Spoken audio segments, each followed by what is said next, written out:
در فیزیک اطلاعات گفته میشه هر نیت شدید انسانی در میدان کوانتومی تبدیل به یک الگوی پایدار میشه. اگر این الگو همراه باشه با نماد و هویت، یک موجود اطلاعاتی خلق میشه. به همین سادگی این توضیح علمیشه.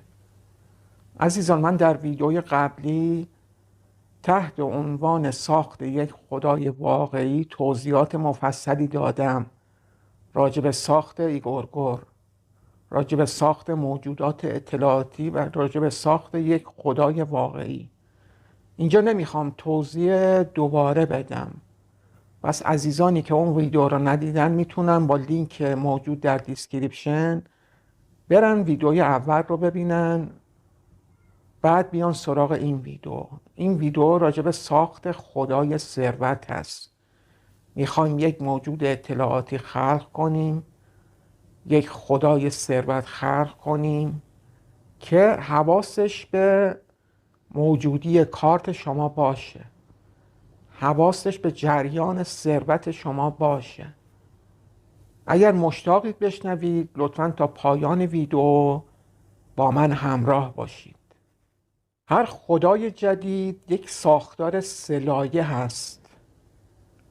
لایه اول همون هسته درونی هست، هسته اصلی، آرکیتایپ.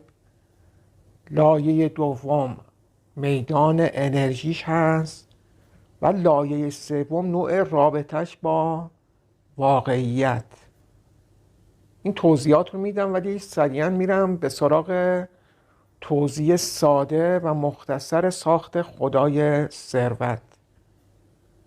و اما لایه اصلی یا هسته خدا باید به 3 سوال ما جواب بدیم. اولا قدرت اصلی چیه؟ دوما شخصیت انرژی چی باشه؟ سوما رفتار سمبولیکش چی باشه؟ قدرت اصلی خدا یعنی چی؟ یعنی خدا نمیتونه قدرت‌های مختلفی داشته باشه؟ نه عزیزان، نمیتونه داشته باشه. خدایی که ما داریم میسازیم آگاهی نداره، مغز نداره. آگاهیش رو از ما میگیره، انرژیش رو از ما میگیره. یک انرژی متمرکزه که ما تقویتش میکنیم، ما بهش قدرت میدیم. ولی با ما فرق میکنه، چون ما مغز داریم و در هر لحظه 1000 نوع فکر متضاد در ذهنمون جریان پیدا میکنه. ولی خدای ثروت یا هر خدای دیگه یا هر موجود اطلاعاتی دیگه صرفا یک بعدیه. یعنی در هر لحظه فقط یک بعد داره، بعد متضادی نداره که بخواد ضد اون قدرتش عمل کنه. پس خدای ثروتی که ما داریم میسازیم یک قدرت اصلی داره. یعنی چی؟ یعنی فرض کنید شما عزیزان، مثلا شما این نوعی یه تولید کننده هستید، مثلا تولید میخ دارید میخ تولید میکنید. خدایی رو که نیاز دارید یه خداییه که تو همین جهت بهتون کمک کنه. خداتون باید قدرت افزایش جریان پول رو داشته باشه. اصلا نیازی نیست متنوع فکر کنه، باید یک بعدی فکر کنه. شما فقط میخواید میخ تولید کنید و نیاز به هیچ تولید دیگه‌ای ندارید. نیاز ندارید که پیچ تولید کنید، ابزار تولید کنید یا چیزهای دیگه تولید کنید. فقط میخواید میخ تولید کنید و حوصله هیچ کار دیگه‌ای ندارید.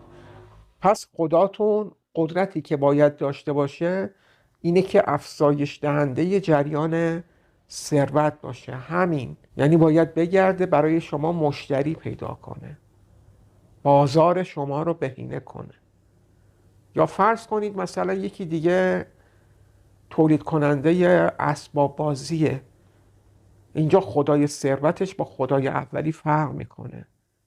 اینجا خدای ثروتش باید در برگیرنده میدان احتمالات ثروت باشه. پس عزیزان، برای اینکه خدای ثروتتون رو ایجاد کنید باید قدرت اصلیش رو مشخص کنید.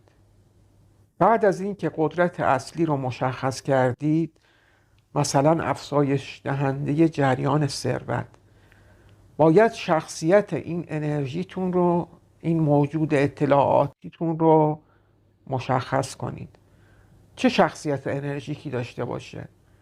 نافذ باشه، قاطع باشه، خاموش ولی شدید باشه، مقتدر باشه.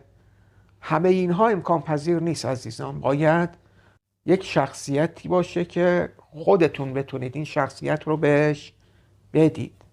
هر موقع میخواید انرژی رو به درون این خدا تزریق کنید و قویش کنید، باید اون شخصیت انرژیک رو به خودتون بگیرید. مثلا نافذ باشه یا مثلا مقتدر باشه. هنگامی که میخواید حس اقتدار رو به درون خدا تزریق کنید، به درون اون موجود اطلاعاتی تزریق کنید، باید در درون خودتون اقتدار رو حس کنید. ستون فقرات صاف، شونه ها باز، چونه بالا. حس اقتدار، احساس اقتدار رو هم باید در درونتون بیدار کنید و این انرژی رو به درون خداتون تزریق کنید، به درون میدان کوانتومی خدا تزریق کنید.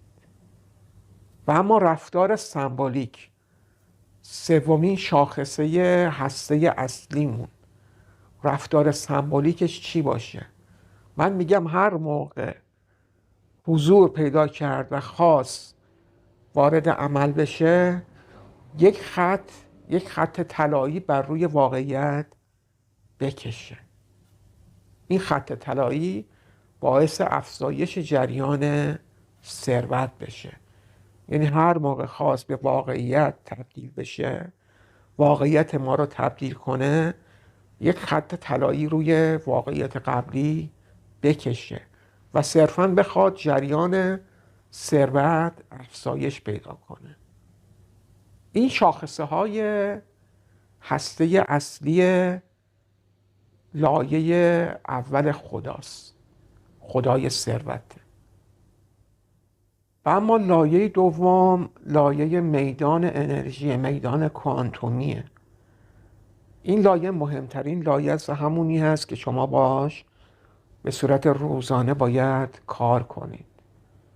عزیزان، به عنوان مثال دارم میگم، شما میتونید از خلاقیت خودتون استفاده کنید، از حس خودتون خط بگیرید. من دارم این رو میگم، من خدای ثروتی رو که خلق کردم، اسمش رو گذاشتم زرگاد. زر به معنای طلا و گاد یعنی خدا. هیچ معنایی نداره، یعنی در دیکشنری ها بخواید دنبالش بگردید این عنوان رو پیدا نمی کنید. یک عنوانی پیدا کردم که اولا ساده است، دوما قدرتمنده، زرگاد، سوما ذهنیت من رو به یک جهت هدایت میکنه. این زرگاد رو انتخاب کردم به عنوان اسم. و اما لایه دوم لایه میدان انرژی یا میدان کوانتومی بود. عزیزان، شما هر موقع به یک چیزی فکر کنید، بلافاصله اون چیز در عالم واقعیت به وجود میاد. مثلا چشماتون رو میبندید، به یک دایره فکر میکنید. این اثبات شده عزیزان. هر موقع به یک دایره فکر کنید، توی ذهنتون نورون‌های مغزتون طوری شکل میگیرن که یک دایره در میدان کوانتومی ایجاد میشه.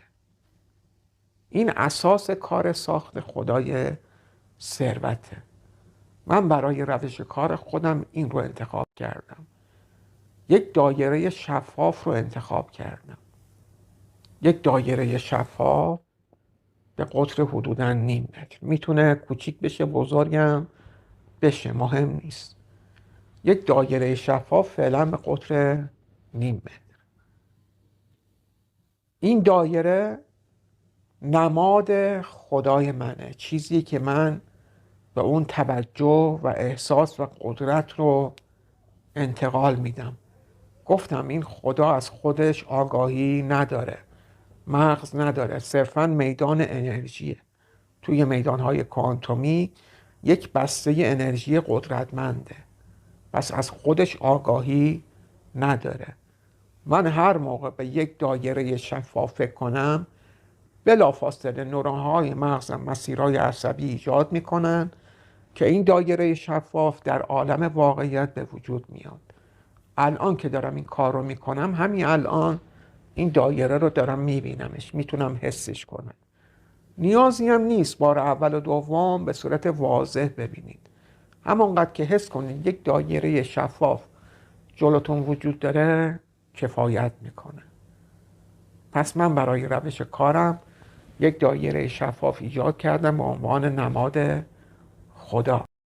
میام یک دور میچرخونمش و میگم قدرت. با انگشت دست راستم دور دوم میچرخونمش، میگم گشودگی ثروت. و بار سوم میچرخونمش، میگم فراوانی. با بار اول چرخش این دایره شفاف به دایره طلایی تبدیل میشه، همراه گفتن کلمه قدرت. با بار دوم چرخش اون دایره طلایی تبدیل به دایره سفید میشه، سفید خالص یک دست، همزمان که دارم میگم گشودگی ثروت. و با بار سوم که دارم میگم فراوانی، اون دایره به یک دایره طلایی و سفید تبدیل میشه. این نماد انرژی که خدای ثروت من، یعنی زرگاد من هست، که به عنوان هسته اصلی انرژیک برای من کار میکنه و نورون‌های مغز من این رو ایجاد میکنن و من با روش هایی که بهتون خواهم گفت بهش قدرت میدم. و اما لایه سوم ایجاد رابطه بین خدا و واقعیت هست. اون نماد اصلی خدا، همون دایره رو تصور کنید، بهش قدرت، گشودگی و فراوانی رو بدید. وقتی که طلایی و سفید شد، با دست راستتون یک خط بین این دایره و زمین رسم کنید، یک خط نورانی، یک ریسمان نورانی، و همزمان بگید من تو رو به واقعیت زندگیم وصل میکنم، جریان ثروت رو برای من افزایش بده. حالا باید به صورت روزانه من به این قدرت بدم. از خودش هیچ قدرتی نداره. و اما عزیزان، پیشنهاد میکنم شما هم اسم خدای ثروتتون رو زرگاد بذارید. چرا؟ چون این چیزی که داریم ایجاد میکنیم اگر در ذهن پره به صورت اشتراکی استفاده بشه، دارای قدرت چند برابر میشه. بسته به تعداد کاربرایی که دارن با این خدا کار میکنن، قدرت این خدا افزایش پیدا میکنه. پس پیشنهاد میکنم از همین روشی که بهتون پیشنهاد کردم استفاده کنید و اسمش رو هم بذارید زرگاد. حالا صبر میکنیم عزیزانی که پیشنهاد دیگه‌ای دارن توی کامنت ها مطرح کنن تا پیشنهادها رو بررسی کنم یا خود عزیزان بررسی کنن و بهترین انتخاب رو داشته باشیم تا بتونیم یک خدای ثروت به صورت اشتراکی خلق کنیم تا بتونه این انرژی متمرکز در میدان کوانتومی بتونه به ما کمک کنه برای افزایش جریان ثروت. و اما نکته بسیار مهمی که باقی مونده اینه که چجوری به این هسته‌ای که ایجاد کردیم قدرت بدیم. گفتم عزیزان از خودش هیچ قدرتی نداره، نه آگاهی داره نه مغز داره. به سه روش میشه به این هسته انرژیک قدرت داد. به صورت روزانه باید تکرار بشه. هرچی وقت و انرژی بیشتری بذاری، هرچی متمرکزتر کار کنی، این خدا قدرتمندتر میشه. به 3 روش میشه این کار رو انجام داد. اولی با توجه، دومی با احساس، سومی با قدرت کلمات. توجه به صورت روزانه، چشماتون رو میبندید، نه زیاد، 30 ثانیه 15 ثانیه، ولی متمرکز بهش توجه میکنید، به صورت ذهنی بهش توجه میکنید و قدرت ذهنی خودتون رو به درون این موجود تزریق میکنید. پس خیلی ساده، چشماتون رو میبندید و نماد رو تصور میکنید و روش متمرکز میشید. همین باعث میشه قدرت این هسته انرژیک افزایش پیدا کنه. و اما راه دوم که بسیار مهمتره و قدرتمندتره، از طریق احساس هست. عزیزان، این موجود انرژیکه، پس با احساس ما نزدیکتره تا با ذهنمون.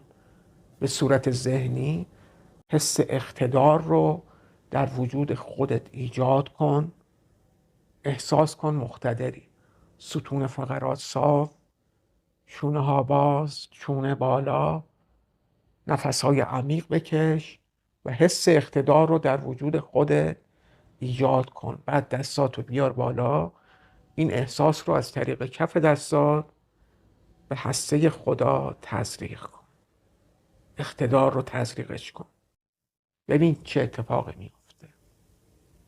سومی با قدرت کلمات. خیلی راحت هنگامی که روش تمرکز کردی بگو ای موجود اطلاعاتی، ای زرگار، من تو رو با قدرت ذهنی خودم قوی میکنم، تقویت میکنم.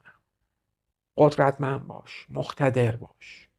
و همین سادگی، این 3 راه قدرتمند کردن این موجود اطلاعاتی یا همون زرگاد، خدای ثروت ماست. ممنون میشم در کامنت ها با من همراهی کنید و نظرات خودتون رو بیان کنید. یک کامنت ساده هم باعث میشه من ذهنیت شما رو بخونم و بتونم در ویدیوهای آینده، در آموزش‌های آینده بهتر عمل کنم. از اینکه تا پایان ویدیو با من همراه بودید سپاسگزارم. تا دیداری دیگر، بدرود.